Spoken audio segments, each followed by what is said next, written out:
Assalamualaikum warahmatullahi wabarakatuh. Selamat sejahtera anak-anak pelajar yang cikgu kasihi. Apa khabar? Baik-baik belaka ya.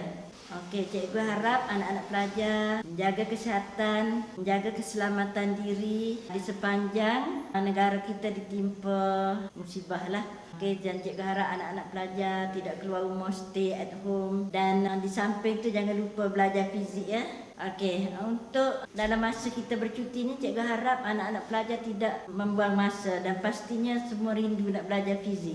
Okey, cikgu akan menyediakan satu video ringkas dalam serba kekurangan. Sebab rumah cikgu ni line internet kurang, nak tunjuk video, nak ambil daripada internet tu memang susah sikit sebab line berapa jelas. So cikgu akan cuba mengajar sedaya upaya dengan kemampuan yang ada dan juga peralatan yang tidak sempurna lah. Dan cikgu harap jika anak-anak pelajar tidak faham boleh PM pada cikgu, boleh tanya dalam grup ataupun secara personal. Okey ya. Okey, bab yang cikgu belum ajar ialah bab elektrik tajuk 7. Okey, dan cuba tengok sini, kita akan belajar ialah arus elektrik ya. Arus elektrik. Apa dia arus elektrik? Okay, anak-anak pelajar boleh rujuk buku teks. Saya tak ada buku teks, cikgu percaya semua anak-anak pelajar bawa balik modul ya, yang cikgu dah photostat pada awal tahun. Okay, boleh rujuk ya. Okay, arus elektrik ialah kadar pengaliran caj ataupun caj per masa. Kuantiti caj per masa. Okay, unit arus ialah ampere. Unit caj ialah kolom. Ni unit ampere, ni kolom. So 1 ampere sama dengan 1 kolom per saat. Okey, dan sebenarnya apa dia caj? Kita dah belajar dulu bahawa caj ni ada dua jenis kan. Satu caj positif, satu caj negatif. Satu jasad yang neutral mengandungi bilangan caj positif dan caj negatif yang sama banyak. Kalau satu jasad tu mempunyai bilangan caj positif yang lebih banyak daripada caj negatif, maka jasad tersebut dikatakan bercaj negatif. Kalau banyak negatif, mana bercaj negatif. Kalau jasad tu mengandungi banyak caj positif, mana jasad tu dikatakan bercaj positif. Dan bagaimanakah caj dihasilkan? Masa menengah rendah dulu kita telah belajar bahawa caj boleh dihasilkan dengan menggosok jalur asetat ataupun jalur politina dengan kain bulu. Masa menengah rendah dulu, ingat tak kita belajar. Dan satu alat yang digunakan untuk menjana kuantiti caj pada kuantiti yang banyak ialah penjana Van de Graaff. Di mana penjana Van de Graaff ni boleh menjana caj positif yang banyak pada kubah logam hasil daripada geseran di antara tali getah dengan penggelik ataupun roller dia. Okey. So terhasilnya caj yang banyak pada kubah logam, dan caj yang dihasilkan pada kubah logam ialah caj positif. Okey, dan kita belajar tadi arus elektrik ni ialah kadar pengaliran caj. Arus elektrik ni akan terhasil bila adanya pengaliran caj. Arus elektrik terhasil bila ada pengaliran caj, dan arah pengaliran elektron dengan arah pengaliran arus ni berlawanan arah. Sekarang kita tengok, okey, sebagai contohnya boleh rujuk pada raja 1.1. Anda boleh tengok, boleh search dalam internet lah. Okey, raja 1.1 dalam modul. Okey, apabila penjana Van de Graaff dihidupkan, okey, kita tengok jarum petunjuk mikroammeter terpesong. Mikroammeter ni ialah alat yang digunakan untuk mengesan kehadiran arus. Okey, bagaimana pengaliran arus terhasil ya? Okey, bagaimana kita tahu bahawa kubah logam menghasilkan caj positif yang banyak hasil daripada geseran antara tali sawat getah dengan roller. Tali getah dengan roller menghasilkan caj yang banyak pada kubah logam. Apabila kita sambung kubah logam dengan mikroammeter dan kemudian sambung kepada bumi pada pipe logam, elektron daripada bumi itu akan mengalir daripada bumi ke kubah logam. Pada masa yang sama, bila ada pengaliran elektron, ada pengaliran arus. Okay, bila ada pengaliran elektron daripada bumi ke kubah logam, ada pengaliran arus daripada kubah logam ke bumi. Jadi bila ada pengaliran elektron, ada pengaliran arus. Jarum miliammeter terpesong menunjukkan wujudnya pengaliran arus. Okey, kita ada dua formula ya. Satu formula Q. Okey, tadi arus sama dengan I sama dengan Q per T. Q ialah quantity charge, T ialah masa. Okey, unit arus ampere ya. Ampere. Okey, unit charge ialah coulomb. Unit masa ialah saat. So 1 ampere sama dengan 1 coulomb saat negatif 1. Okey, so persamaan pertama. Okey. Okey, daripada persamaan pertama Q sama dengan IT. Q ni quantity charge sama dengan arus darat masa. Okey, satu lagi Q adalah NE. Q quantity charge, N ialah bilangan elektron. N bilangan elektron. Okey. E ialah charge yang dibawa oleh satu elektron. Okey, dalam satu elektron ada bilangan, berapa bilangan charge dia? Sama dengan 1/6 kali 10 ganda negatif 19 coulomb. Okey. Sebagai contoh ya, kalau dalam satu jasad ya. Okey. Ada bilangan elektron. Ini 6 bilangan elektron. Contoh ya. So satu elektron ni membawa 1/6 kali 10 ganda negatif 19 coulomb charge. So berapakah kuantiti charge dalam jasad tersebut? Kuantiti charge sama dengan bilangan elektron. Kalau sini 6 lah. Darab dengan satu elektron ni membawa 1/6 darab 10 ganda negatif 19 coulomb charge. Okey. Nanti kita akan tengok contoh penggunaan formula ataupun contoh pengiraan ya. Kita tengok rajah 1/4. Dua plat diletakkan dan kedua-dua plat disambung kepada voltan lampau tinggi. Satunya voltan lampau tinggi terminal positif dan satunya terminal negatif. Okey, dan kita letakkan bola pingpong ya. Bola pingpong yang bersalur konduktor di tengah-tengah ya. Dan bola pingpong diikat dengan benang nylon, digantung dengan benang nylon kerana benang nylon tidak boleh mengkonduksikan arus elektrik.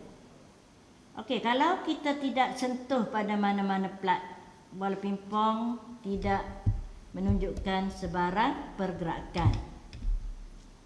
Okey, apabila bola pingpong disentuh ke mana-mana plat, contohnya sentuh pada plat negatif, kita akan dapati bola pingpong berayun-ayun secara berterusan di antara kedua-dua plat. Okey, kenapa bola pingpong berayun-ayun di antara kedua plat? Kerana apabila bola pingpong dicharge dengan charge, contoh ya, ni plat. Okey, ni plat positif. Okey, disambung dengan voltan lampau tinggi yang positif. Ni plat negatif. Okey. Okey, katalah bola pingpong ni disentuh dengan plat negatif.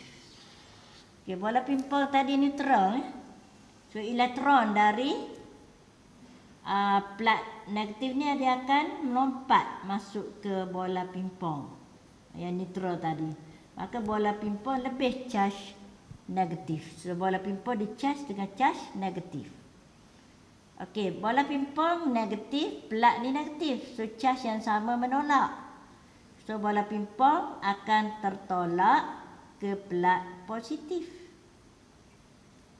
Bila sampai ke plat positif, elektron dari bola pingpong tadi yang bercah negatif tadi, dia akan lompat ke plat positif.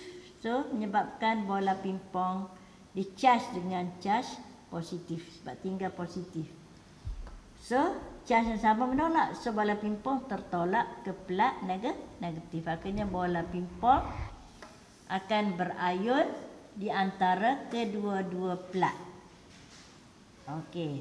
Dan proses ini akan berulang-ulang sehinggalah VLT dimatikan. Okey. Untuk mudah kita tengok macam ni lah. Okey. Jika bola pingpong menyentuh plat negatif, ia dicas dengan cas negatif. Cas sama menolak. Bila bola pingpong sentuh plat positif, bola pingpong dicas dengan cas positif. So, cas yang sama menolak, akhirnya dia berayun berulang-ulang di antara kedua-dua plat. So, okey, bagaimana kita nak menambahkan laju gerakan bola pingpong? Okey, pertama kita tinggikan volta lampau tinggi. Bila tambahkan volta lampau tinggi, tambahkan nilai volta lampau tinggi ni, maka medan di antara dua plat ni bertambah. So laju gerakan bola bertambah. Yang kedua, jisim bola berkurang. Maknanya pecutan bola akan bertambah apabila jisim bola berkurang. Okey, yang ketiga, kita mendekatkan jarak di antara kedua-dua elektrod. Bila jarak antara kedua-dua elektrod dekat, medan kuat, so dia punya laju ayunan bola bertambah. Okey, pertama dah. Okey, satu eksperimen yang lain, kita boleh menggunakan lilin ya, nyalaan lilin. Okey. Macam tadi juga. Okey, satu plat disambung dengan volta lampau tinggi, terminal positif, dan satu disambung dengan terminal negatif.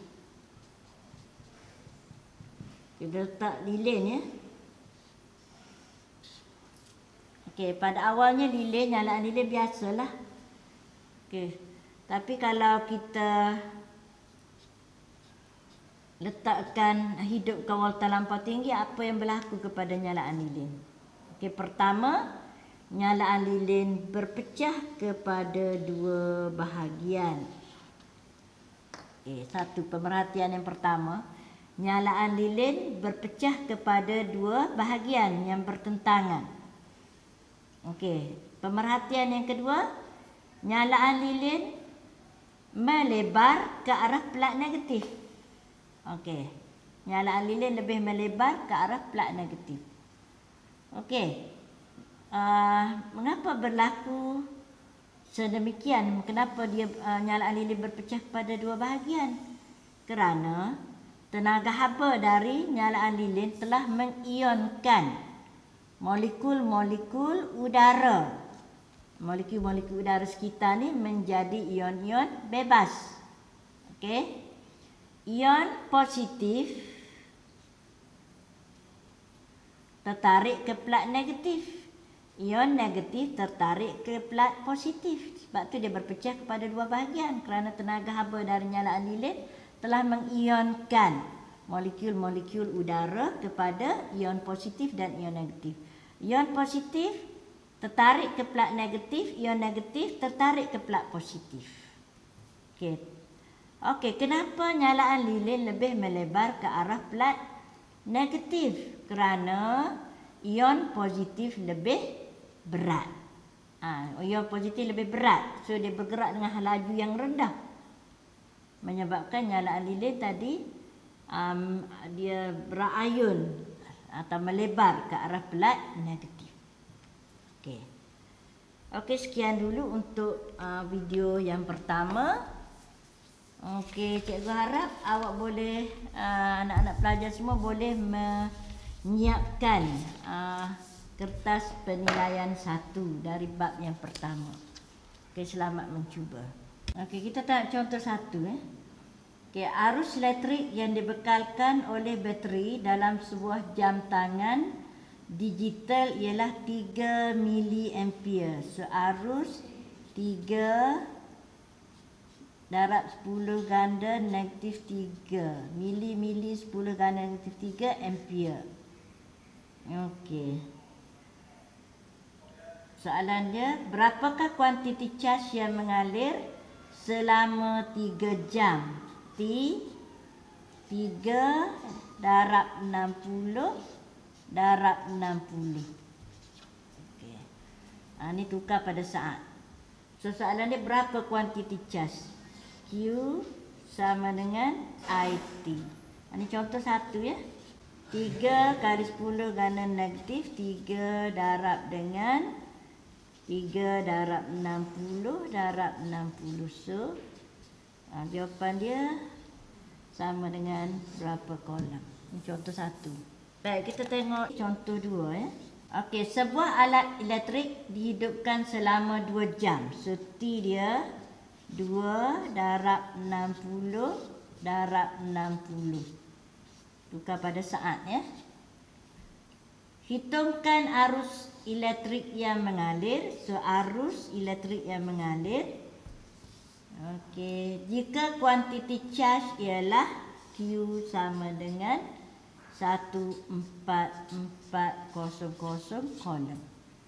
So formula dia Q sama dengan IT, I sama dengan Q per T.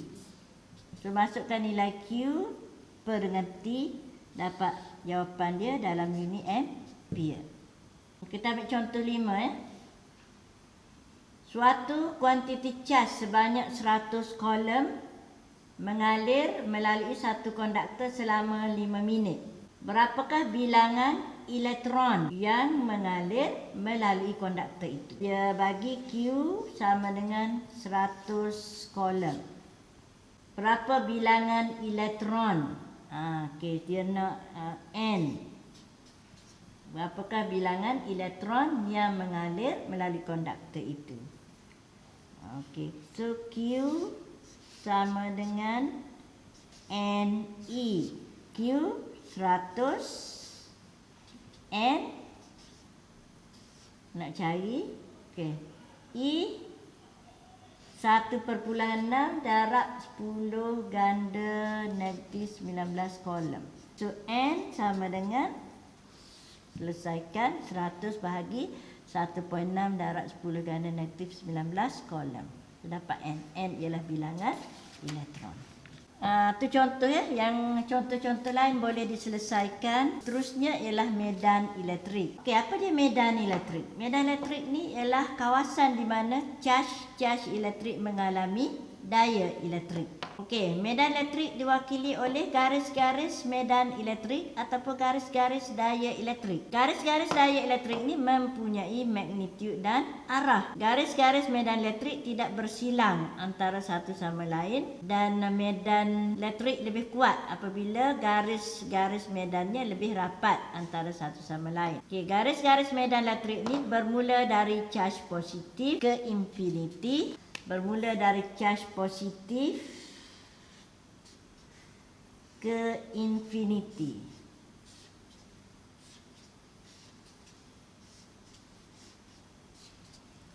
Ataupun dari infinity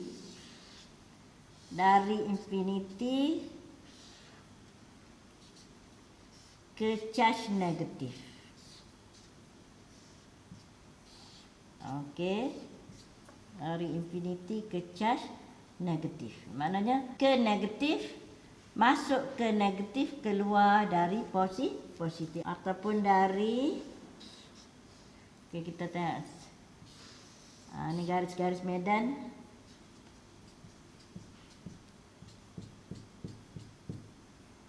Dari positif ke negatif. Okey, dari positif ke negatif dan garis medan tidak bersilang antara satu sama lain. Okey, dan kalau medan lebih kuat, garis-garis medan lebih rapat. Kalau satu ujung tajam positif dengan satu plat yang negatif ya. Dia ada attraction ya between two. Okey, terminal charge ni daripada positif dengan negatif. Okey, so dia punya bentuk, okey, Dari positif ke negatif. Dari positif ke negatif. Ini dia ada attraction. Okey, maknanya dari positif ke negatif. Kalau negatif, hujung tajam negatif, plat dia positif. So bentuk sama dengan yang tadi. Ni bentuk dia sama. Cuma direction dia berbeza. Dari positif ke negatif. Dari positif ke negatif. Ataupun dari dua hujung tajam. Satu positif, satu negatif. Okey.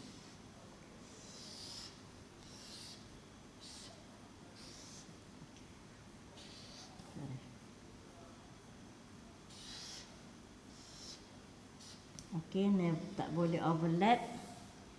Sorry. Okey, so sini dari mana? Dari positif ke negatif. Keluar dari positif menuju ke negatif. Tak boleh overlap ya, tak boleh overlap. Okey, dari positif ke negatif. Ni adalah bentuk-bentuk medan elektrik ya. Ni hujung tajam ke hujung tajam. Okey. Ni bentuk dia daripada ni garis-garis medan dia daripada positif ke negatif. Contoh lain ya. Contoh kalau terminal positif sama positif. Okey, dari dua hujung tajam yang positif. So sini tak ada attraction. Tapi dua positif-positif dia menolak. Dia menolak. So sini di sini tak ada medan, neutral. Kawasan sini neutral. Tak ada medan. Macam ni ada medan. Sini tak ada medan. Okey. So sini direction daripada mana? Keluar. Sebab positif keluar dari positif. Ni adalah medan ya, medan ya. Okey, boleh rujuk kepada contoh dalam modul muka surat 93. Okey, kita tengok eksperimen ringkas untuk mengkaji kewujudan medan elektrik ya. Rujuk rajah 1.3 muka surat 93. Dalam piring petri dimasukkan biji-biji bijan ataupun serbuk semolina. Apa tujuan serbuk semolina atau biji bijan digunakan? Kerana biji bijan ni ringan ya, berjisim kecil. Okey, berjisim kecil lebih ringan, so dia mudah bergerak lah mengikut garis-garis medan elektrik. Okey, dan dalam piring petri diletakkan minyak masak ya. Tujuan kita guna minyak masak ialah kerana minyak masak tidak boleh mengkonduksikan arus elektrik. Guna voltan lampau tinggi. Guna voltan lampau tinggi untuk menghasilkan medan elektrik yang lebih kuat. So what happen bila voltan lampau tinggi dihidupkan? Okey, bila voltan lampau tinggi dihidupkan, kita dapati biji-biji bijan ni akan menyusun di sepanjang garis-garis medan elektrik. Okey, kalau contohnya kita letak hujung tajam dengan hujung tajam. Okey, dia akan susun biji-biji bijan ni tersusun mengikut garis-garis medan elektrik. Okey ni. Kalau cas sama menolak. Okey, kalau cas yang berlainan menarik. Okey, kalau kita letak plat ni ni dua-dua hujung tajam ya. Kalau kita letak plat, kita tengok ni. Biji-biji bijan akan tersusun mengikut garis-garis medan elektrik. Tengok dia ikut garis-garis medan elektrik dah. Kerana menerima daya elektrostatik. Okey, sebab tu kita guna biji bijan sebab dia ringan ya, dan kita guna minyak masak ya, kerana minyak masak tidak boleh mengkonduksikan arus elektrik. Okey, boleh rujuklah di muka surat 93 beberapa contoh medan elektrik ya. Kalau guna yang ni macam hujung tajam ya. Hujung tajam. Okay, kita tengok ni hujung tajam bagi charge positif, satu charge positif, arah dia keluar ya. ke infinity, keluar dari terminal positif. Kalau charge negatif, nak masuk ke negatif. Okey, kalau charge yang berlawanan, menarik, ada attraction. So, arah dia dari terminal positif ke terminal negatif. Kalau charge sama menolak, sini kawasan neutral, tak ada medan. Tak ada medan tengah ni. Sini, okey, untuk plat logam, charge yang berlawanan, ada attraction, garis-garis medan. Kalau kita buat eksperimen ni, maknanya biji-biji bijan tu tersusun mengikut garis-garis medan elektrik, kerana dia menerima daya elektrostatik. Okey, sekian sahaja untuk video bagi bab topik pertama. Cikgu harap anak-anak pelajar boleh menyelesaikan penilaian 1. Soalan-soalan dari penilaian 1. Buat semua soalan. Okey, dan kita akan jumpa pada malam esok untuk subtopik yang kedua. Assalamualaikum warahmatullahi wabarakatuh dan selamat sejahtera.